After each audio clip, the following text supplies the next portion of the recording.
Payg'ambarimiz alayhissalatu vassalamning davrlarida Muoz ibn Jabal radhiyallohu anhu Quboda imom bo'lganlar. O'sha mahalda yagona Rasulimiz alayhissalom hayot bo'lib turganda imom bo'lib turgan sahoba Muoz ibn Jabal bo'ladilar. U zot payg'ambarimiz alayhissalom Masjid Nabaviyda turgan bo'lsalar, Muoz ibn Jabal Quboda imomlik qilib berganlar.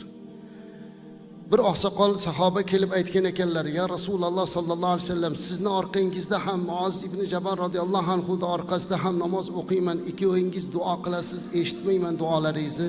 Nimalar deganingizni bilmayman, o'zim bilgancha duo qilaveraman" dedilar. Shunda payg'ambarimiz alayhissalom: "Siz nima deb duo qilasiz?" deydilar.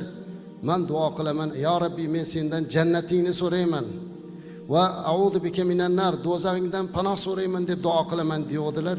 Payg'ambarimiz alayhissalom: "Men ham Muoz ham mana shu duoni atrofidamiz" dedilar.